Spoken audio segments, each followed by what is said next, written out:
नमस्कार दोस्तों, मेरा नाम है सतीश सिंह और आप देख रहे हो उल्टी टी शर्ट। और पीछे हो रहा है सनसेट, हो चुका है यानी कि। तो आज मैं आप लोगों के साथ कुछ नया, कुछ स्पेशल शेयर करने जा रहा हूँ। काफ़ी साल पहले, मतलब 1960 में, 1960s में ग्रीन रेवोल्यूशन की शुरुआत हुई थी हमारे इंडिया में। ग्रीन रेवोल्यूशन क्या था कि जो एग्रीकल्चर सेक्टर में, खेती बाड़ी में इंडस्ट्रियलाइजेशन लाना था, कि न्यू इक्विपमेंट लाने थे, अच्छा फर्टिलाइज़र लेके आना था और उनके प्लांट्स लगे थे। उसके चक्कर में गवर्नमेंट के अप्रूवल पे काफ़ी सारी नई नई इंस्टीट्यूशन, नए नए कंपनीज खुलने लगी। कुछ गवर्नमेंट रन थी और कुछ प्राइवेट थी। जैसे कि HMT ट्रैक्टर की कंपनी, जैसे कि हरियाणा सीड्स की एक कंपनी है, फिर एक नेशनल फर्टिलाइज़र लिमिटेड जहाँ पे मैं रह चुका हूँ। तो ये सारी चीज़ें जो थी ना, वो ग्रीन रेवोल्यूशन के बाद शुरू हुई थी। तो इन सारी बातों के बाद सबसे बड़ा फ़ायदा हुआ था किसानों को, लेकिन उससे भी बड़ा फ़ायदा हुआ था पॉलिटिकल पार्टीज़ को।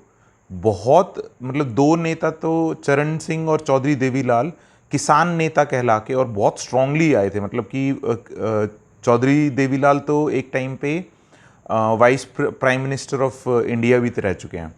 तो एनीवेज, सो 1970s 80s के बाद में ना, तो ये बहुत ही पॉपुलर हो गया। और इंडिया में मेरे ख्याल से हरियाणा और पंजाब का ऐसे बोला जाता था, फूड ग्रेन बाउल है वो पूरा। मतलब वहाँ पे इतनी पैदावार होती है। आज की डेट में भी अगर दूसरे स्टेट्स के साथ कंपेयर किया जाए तो हरियाणा के किसान जो है वो ज़्यादा कमाते हैं, किसी ज़्यादा क्या, डबल कमाते हैं बाकी स्टेट्स के मुकाबले। सिमिलरली जो महाराष्ट्र है, महाराष्ट्र में इंडस्ट्रियलाइजेशन भी, और मैक्सिमम मुंबई की वजह से और भी बहुत सारी इंडस्ट्रीज़ की वजह से पूरे महाराष्ट्र में, तो ये नंबर 1 पे आता है जीडीपी पे। इधर 2 लाख करोड़ रुपीस की जीडीपी है महाराष्ट्र की अकेले की। और जबकि उसके सेकंड नंबर पे जो तमिलनाडु आता है वो, तो ये सोचो आप कि सेकंड नंबर के भी ऑलमोस्ट इतना करोड़ का डिफरेंस है।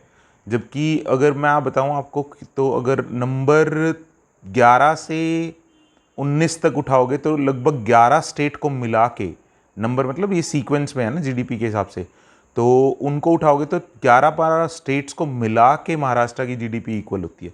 तो मैं आप लोगों को सिर्फ इतना बताना चाहता हूँ कि हमारे इस जीवन में ना हर चीज़ से कनेक्टेड है फार्मर्स, क्योंकि रूट तो वही है।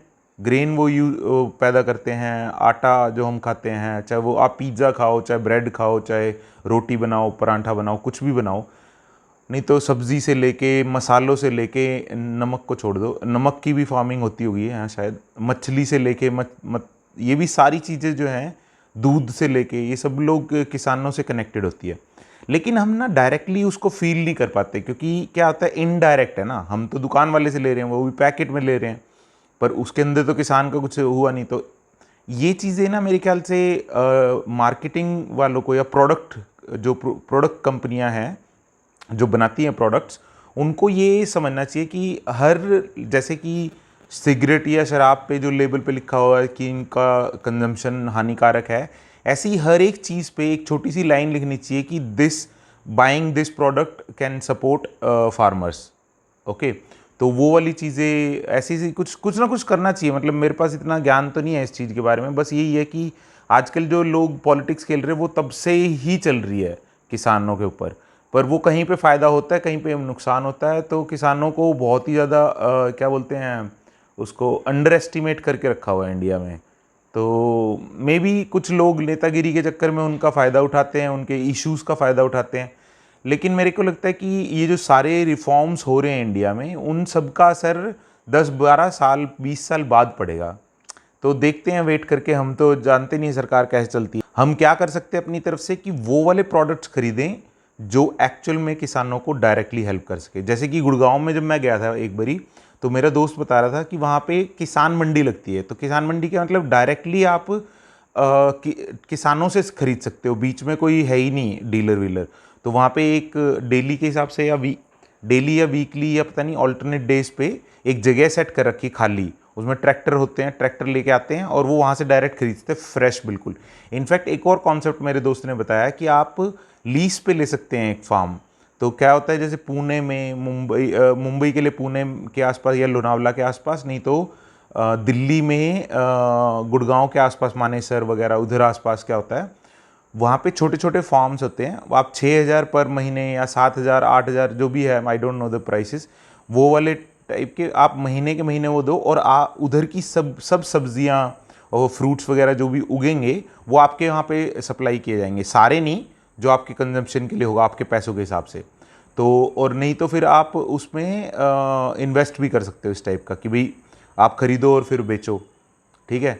तो उस टाइप का कर सकते हैं। तो बहुत सारे नई नई चीज़ें आ रही हैं, जैसे कि कर्नाटका में एक किसान, एक बंदा IIT पास आउट था, और वो बंदा अच्छी खासी कंपनी को छोड़ के फार्मिंग करने लग गया। और वो ऐसे बंदे जो फार्मिंग करने लगते हैं, तो वो अपने हिसाब से बहुत ही डेवलप्ड कर देते हैं उस पर्टिकुलर फील्ड को भी, जिसको हम बहुत ग्रांटेड लेते हैं। बस इतना ही था आज का वीडियो। तो फिर धन्यवाद फॉर वॉचिंग।